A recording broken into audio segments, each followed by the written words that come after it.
Olá pessoal, tudo bem? Voltamos com o nosso curso de História do Brasil e o tema de hoje é República Velha. Então nós queremos que você fixe ideias centrais sobre esse tema, que é um dos temas mais explorados no Enem e nos vestibulares. Então tem uma participação muito importante, não deixa de ter em cada Enem questões da República Velha. Então o que é a República Velha? É o período republicano que vai de 1889 até 1930, tá certo? Então nós vamos sair da monarquia para um governo republicano. Então vem a proclamação da República, que é feito em 1889 pelo Marechal Deodoro, usando a insatisfação das elites, né? Da aristocracia brasileira, dos proprietários de terra, que estavam insatisfeitos por vários motivos. Por exemplo, o principal deles, a proclamação da abolição da escravidão em 1888 pela Lei Áurea, assinada pela Princesa Isabel. Então isso libertou os escravos e deixou um prejuízo, não teve nenhum tipo de indenização. O Estado brasileiro estava quebrado e não pagou, e isso gerou um problema porque o escravo significava capital que estava imobilizado por esses senhores de terra. Também nós temos a questão militar. O governo Pedro II perdeu importância junto aos militares, como decorrência da Guerra do Paraguai, tá certo? Então nós vamos ter aí os militares achando que não tinham espaço político, eles venceram a guerra, trouxeram a vitória para o Estado brasileiro, mas não tiveram espaço. E depois a questão do desgaste com o clero, tá certo? Então nós tivemos aí alguns desencontros entre a política emanada do Vaticano com o governo brasileiro. Então desgaste, conflitos com maçons que eram importantes politicamente para o Estado brasileiro e que tiveram uma ordem do Vaticano no sentido de serem, vamos dizer assim, excomungados, de serem perseguidos, de não ter o tratamento que eles achavam que mereciam, e aí isso gera conflito com a cúpula da igreja aqui no Brasil. Então aí essas três pilastras de sustentação ao governo de Pedro II caem, e em 1889 é proclamada a República no Brasil, certo? Então o imperador é exilado para a França, junto com a família real vai embora, e aí nós temos o início da República, né? Então veja, uma coisa importante é que o Brasil era a única monarquia aqui no continente sul-americano, né? Então é um contrassenso. Então ele já tinha passado a hora e vinha se sustentando de forma que não tinha como perdurar. Então era vamos dizer, um corpo estranho aqui no continente. Do ponto de vista filosófico, a República Brasileira ela é influenciada pelo movimento filosófico chamado positivismo, que surge na França com um filósofo chamado Auguste Comte com M, tá certo? E que traz as bases desse movimento, influenciada pelo iluminismo. Então a questão do cientificismo, a questão da exatidão, a questão de afastar a influência, por exemplo, da igreja, de questões sobrenaturais. Então o apelo ao cientificismo, ao trabalho, à corretude, né? Inclusive o lema da bandeira do Brasil hoje é positivismo, ordem e progresso, tá certo? Então o positivismo nesse sentido. No Brasil, o principal representante é o Benjamin Constant, que inclusive é um dos líderes do movimento republicano no Brasil, certo? Então nós vamos ter aí, basicamente, um primeiro momento, o governo Deodoro da Fonseca e o governo Floriano Peixoto, são dois militares, alguns autores convencionam chamar de República da Espada, tá certo? E depois nós temos a chamada República Oligárquica, onde as oligarquias se organizam para poder manter o poder do Estado brasileiro e se perpetuar e defender os seus interesses, tá certo? Então a primeira coisa que é importante a gente colocar sobre a questão da República Velha é a questão da nova Constituição. Então veja, nós temos a Constituição de 1824, tá certo? Que tinha, em linhas gerais, por exemplo, a junção do Estado com o clero. Então os padres eram empregados do Estado brasileiro, né? Nós tínhamos um Estado que era católico, oficialmente pela Constituição. A ideia de 4 poderes, além do executivo, legislativo e judiciário, nós tínhamos o poder moderador, tá certo? E a questão da organização, que era um regime monárquico, né? Um regime imperial. Nós temos a figura do imperador. Então quando vem a República, você vai ter um presidente, você tem a criação de 20 estados e, ao invés de província, e um distrito federal, que era no Rio de Janeiro. Você vai ter a figura do presidente, ou que seria o atual governador, você vai ter um legislativo federal, você já tinha a Câmara e o Senado no âmbito federal, e você passa a ter um legislativo municipal, a Assembleia Legislativa e as câmaras municipais.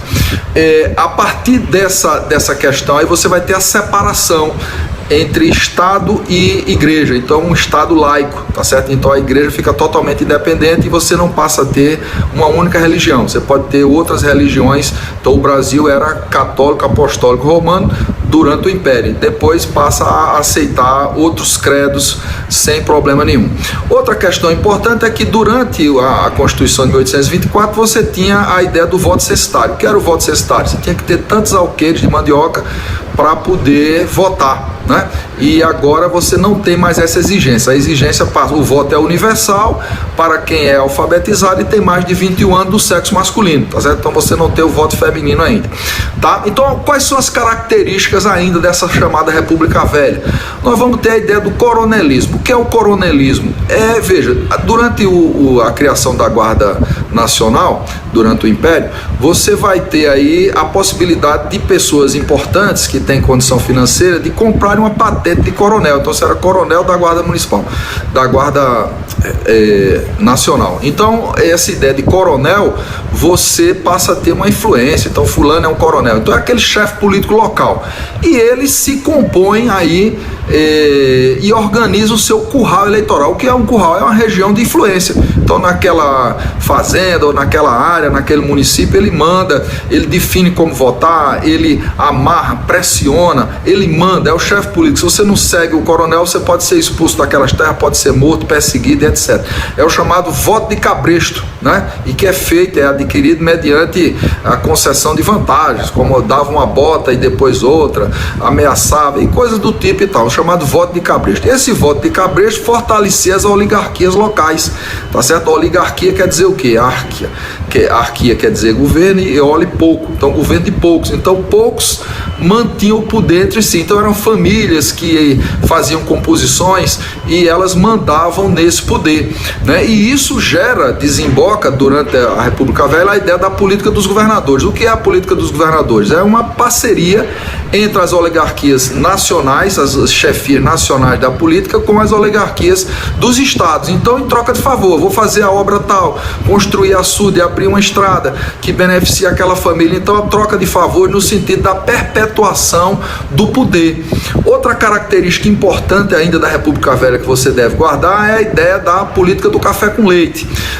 Minas tinha como seu principal produto aí econômico o leite, produção de leite da bacia leiteira mineira, enquanto que São Paulo tinha a questão da plantação de café, que era um produto de exportação aí do Brasil, né, e que vai adquirindo importância cada vez mais.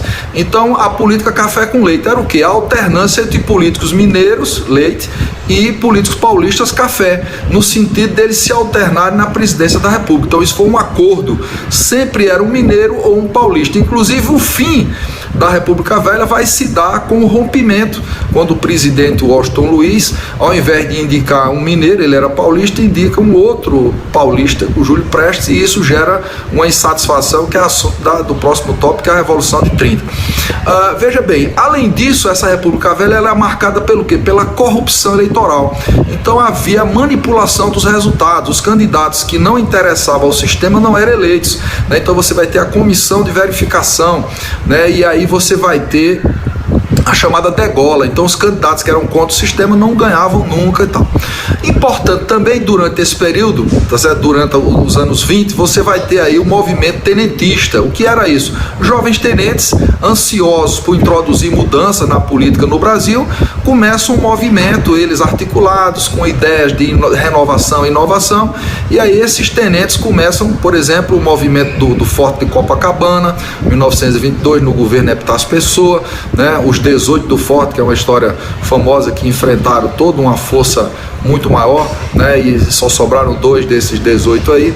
Nós vamos ter, por exemplo, a Coluna Prestes, que percorreu o Brasil denunciando os abusos, os excessos da República Velha e pedindo renovação, né? Daí aparece o grande líder comunista Luiz Carlos Prestes, né? Nós vamos ter, por exemplo, em 22, a Semana de Arte Moderna, né? Tá certo? Em São Paulo, com o surgimento do movimento modernista e a abolição do que imperava antes, que era a ideia da Belle Époque, um atrelamento aos princípios artísticos europeus, né? Nós vamos ter a Segunda Guerra Mundial de 1914 a 1918, nós vamos ter o crash da Bolsa de Nova York em 1929, com o empobrecimento das famílias aí, então isso inclusive facilita a questão da Revolução de 30, né? Então o Brasil, de repente, quem era rico, exportador e tinha café na Bolsa, negociando café na Bolsa de uma hora para outra, fica pobre, né? Então uma oportunidade aí do Brasil nos anos 30 para ocupar espaço com esse, vamos dizer assim, essa quebra da economia ocidental, notadamente americana. Então são características que regem essa República Velha, algumas delas, como a ideia de coronelismo ainda hoje perdura no Brasil, as parcerias entre quem controla a política nacional e a política local com a troca de favores, você vai ter a corrupção eleitoral, a compra de voto, né? Então várias características que são dos primeiros 30 e poucos anos, 40 e poucos anos da República no Brasil, você de 1889 a 1930 perdurando até hoje. Então esses vícios continuam, né? Então nós vamos ter aí uma série de questões que são relevantes você guardar. Nós vamos nas aulas seguintes detalhar os diversos governos. Então cada governo a gente vai detalhar e mostrar o que aconteceu em cada governo. Mas é importante, em linhas gerais, você guardar essas características, porque normalmente aparecem em todo o Enem questões envolvendo a República Velha. Valeu? Então eu quero que você curta, faça os exercícios do capítulo sobre a República Velha, valendo os governos individuais. Marca aí, se inscreva, curta, compartilhe, indique o nosso canal para que a gente possa continuar o trabalho. Valeu? Até a próxima, um grande abraço.